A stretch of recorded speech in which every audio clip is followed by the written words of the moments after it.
रमदानुल मुबारक के आखिरी अय्याम, ख़ास तौर पर 29वीं और 30वीं रात और जुमअतुल वदा अल्लाह की रहमतों के समेटने के ख़ास लम्हात हैं। रमदान की आखिरी जुमेरात अपनी नौयत में निहायत मुनफरिद और बाबरकत होती है, क्योंकि ये अक्सर रमदान के आखिरी अशरे की ताक रातों जैसे 29 जुमेरात का दिन इस्लामी तक़वीम में पहले ही फजीलत वाला है, क्योंकि इस दिन आमाल अल्लाह के हुजूर पेश किए जाते हैं। जब ये रमदान का आखिरी अशरा हो तो इसकी हर घड़ी में अल्लाह की रहमत जोश पर होती है। बुजुर्गों के मुताबिक रमदान की आखिरी जुमेरात को मांगी जाने वाली दुआएं रद्द नहीं होती, क्योंकि ये जुदाई रमदान का वक्त होता है और अल्लाह अपने बंदों को खाली हाथ नहीं भेजता। रमदान की आखिरी अय्याम इतक मिनन नार, आग से आज़ादी के हैं। आखिरी जुमेरात इस बात की नवीद लाती है कि अब मग़फ़िरत का महीना रुखसत हो रहा है, लिहाजा बंदे इस दिन तौबा व इस्तग़फ़ार के ज़रिए जहन्नुम से निजात हासिल कर सकते हैं। रमज़ान का आखिरी जुमा जुमअतुल वदा एक इंतहाई बाबरकत दिन है। अहादीस के मुताबिक जुमे के दिन एक ऐसी घड़ी आती है जिसमें मांगी गई हर दुआ कबूल होती है। जब ये फजीलत रमज़ान के आखिरी अशरे और ताक रातों जैसे 29वीं रात के साथ मिल जाए तो इसकी अहमियत दो चंद हो जाती है। ये दिन जहन्नुम से आज़ादी और मग़फ़िरत के आखिरी लम्हात होते हैं। हाजत की दुआ के लिए इन नफलों का ख़ास तरीक़ा। नियत। मैं नियत करता हूँ 2 रकात नफिल सलातुल हाजत वास्ते अल्लाह ताला के, मुँह मेरा काबा शरीफ की तरफ। पहली रकात सूरह फातिहा के बाद कोई भी सूरत, बेहतर है कि आयतुल कुर्सी या सूरह इखलास 3 बार पढ़ें। दूसरी रकात सूरह फातिहा के बाद कोई भी सूरत, बेहतर है कि सूरह इखलास 3 बार पढ़ें।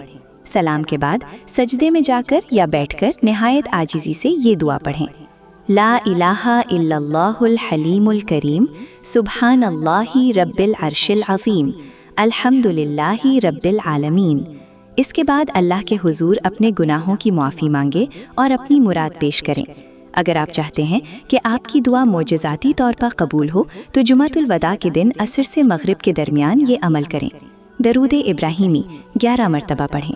इसमें आज़म 111 मरतबा या बदीउल अजाइबी बिल खैरी या बदीउ पढ़ें। इस्तग़फ़ार 70 मरतबा अस्तग़फ़िरुल्लाह रब्बी मिन कुल्ली ज़ंबिम व अतूबु इलैह। आखिर में दोबारा 11 मरतबा दरूद इब्राहिमी पढ़ें। ये वक्त असर से मगरिब कबूलियत दुआ का ख़ास वक्त है। इस अमल के बाद अपने मकसद का तसव्वुर करके रो कर दुआ करें, इंशाअल्लाह गैब से असबाब बनेंगे। इस दिन का ख़ास वजीफ़ा रिज़्क़ और बरकत के लिए उलमा कराम रमज़ान के आखिरी जुमेरात को ये तस्बीह पढ़ने की ताकीद करते हैं ताकि साल भर बरकत रहे। या रज़्ज़ाक़, या फ़त्ताह, या वहाब 100 मरतबा। सूरह क़द्र 7 मरतबा अफ्तार से पहले या बाद। दरूद पाक कसरत से पढ़ें। जब जुमअतुल वदा का अज़ीमुश्शान दिन आता है तो इबादात में तेज़ी लानी चाहिए। जुमअतुल वदा का खुतबा दरअसल तौबा और मग़फ़िरत के आखिरी मौके की याद दहानी होता है। अहादीस में आता है कि रसूल अल्लाह सल्लल्लाहु अलैहि वसल्लम ने नमाज़ ईद से पहले सदक़े फ़ित्र अदा करने का हुक्म दिया। जुमअतुल वदा के खुतबे में उमूमन इस सुन्नत पर ज़ोर दिया जाता है ताकि गरीबों को ईद की खुशियों में शामिल किया जा सके और रोज़ों में होने वाली कोताहियों का कफ़ारा हो सके। ये कबूलियत की आखिरी घड़ियाँ हैं। उम्मत मुस्लिमा के लिए दुआ करें। ए अल्लाह, हमने इस मुक़द्दस महीने में जो भी इबादत की, रोज़े रखे और तेरा ज़िक्र किया, अपनी बारगाह में कबूल व मंजूर फरमा। हमारी ख़ताओं को दरगुज़र फरमा और हमें जहन्नम की आग से आज़ादी नसीब कर। बारी ताला इस जुमअतुल वदा और रमज़ान के आखिरी लम्हात के सदक़े हमारी तमाम जायज़ दुआएं कबूल फरमा। बीमारों को शिफा दे और परेशान हालों की परेशानियां दूर फरमा। हमें आने वाला रमज़ान भी नसीब फरमाना और हमारी ज़िंदगियों में बरकत अता फरमाना। रब्बना तक़ब्बल मिन्ना इन्नका अंतस समीउल अलीम व तुब अलैना इन्नका अंतत तव्वाबुर रहीम। आमीन या रब्बल आलमीन। अगर आपको आज की ये वीडियो पसंद आई हो तो इसे सदक़ा जारिया समझकर दूसरों के साथ भी शेयर करें ताकि किसी और का भी भला हो सके।